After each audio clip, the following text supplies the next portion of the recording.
झुककर करे सलाम उन्हें जिनके हिस्से में ये मुकाम आता है। कितने खुश नसीब हैं वो लोग जिनका खून वतन के काम आता है। ये अमर गाथा है हवलदार सुरेश कुमार की, जो अप्रैल 2010 में उड़ी सेक्टर में शहीद हुए। पत्नी आशा कुमारी कहती है कि पिता भी फौज में थे तो फौजी माहौल को बखूबी जानती थी। मैं तो पहले से ही मतलब ऐसी फैमिली से ही हूँ, मेरे पापा भी फौज में ही हैं, तो फिर थोड़ा पहले का ही मुझे हमें आदत थी कि फौजी हाँ जी।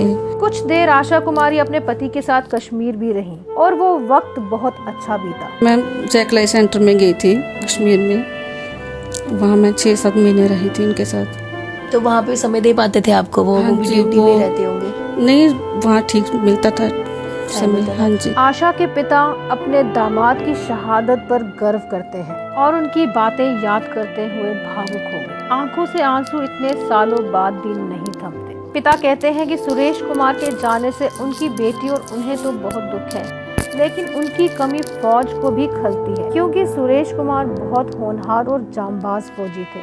उन्होंने बहुत सी ट्रेनिंग्स की थी और बहुत अच्छे ग्रेड्स पाए थे। ऐसे में उनका जाना फौज और देश के लिए एक बहुत बड़ा नुकसान है। मैं तो ये कहना चाहूँगा कि ये हमारे जो एक तो हिंदुस्तानी आर्मी है, उसके जाने से उसको भी बड़ा लॉस है, क्योंकि ये जो मेरा दामाद था ये बहुत ही ब्रिलियंट था और एक बहुत ही टॉप किस्म का ये इंस्ट्रक्टर था।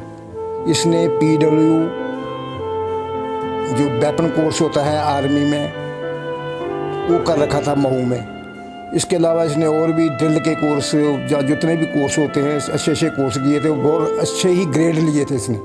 अच्छी ग्रेडिंग की वजह से इसको स्पेशली जो है ट्रेनिंग सेंटर में रखा गया था और ये वहाँ पर अफसरों को भी ट्रेनिंग देता था। और इससे हमारे को या इनके परिवार को इतनी होप थी कि ये बहुत आगे तक जाना था। इसने अच्छे बड़े रैंक से इसने पेंशन आना था, लेकिन बदकिस्मती से वो पूरा नहीं हो सका उसका सपना। ये शहीद हुए थे उड़ी में। तो उड़ी में जो है जो एक्टिव ड्यूटी के दौरान ही शहीद हुए।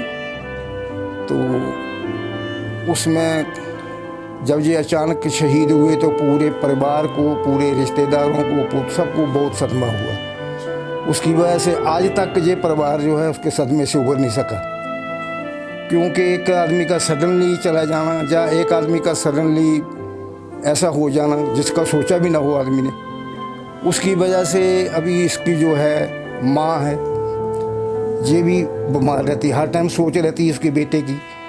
भाई है, ये भी अभी पूरा परिवार का जो जिम्मेदारी है इसकी इनके ऊपर है, इसके भाई के यही पूरा लुक आफ्टर करता है सबको। बात बात पर आंखें भर आती हैं परिवार की। तो हम यही भगवान से दुआ करते हैं कि हर आदमी को ऐसे ही फैमिली मिले, ऐसे ही रिश्तेदार मिले जो कोऑपरेट करके चलें।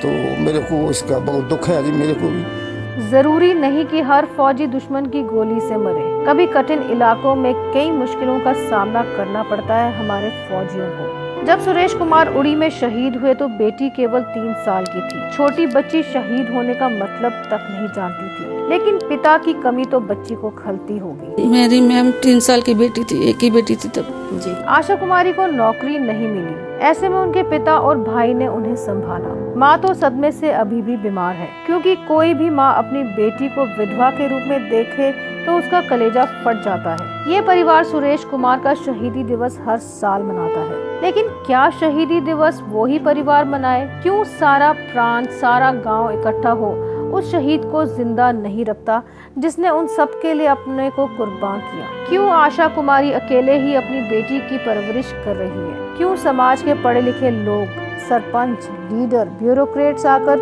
उस बच्ची के उज्जवल भविष्य के लिए अपना योगदान नहीं देते? हम तो यही कहते हैं कि जिसके घर में भी ऐसा हो उनको जाना चाहिए, पूछना चाहिए कि कोई आपको प्रॉब्लम तो नहीं है, कि ज़रूरत तो नहीं है किसी चीज़ की। कोई नहीं आता है मैम किसी के घर में। आखिर में एक निवेदन है, जो लोग शहीद के परिवार को सशक्त करने के इच्छुक हैं वो सैनिक बोर्ड से जरूर संपर्क करें। सैनिक बोर्ड उन्हें सही मार्गदर्शन देगा।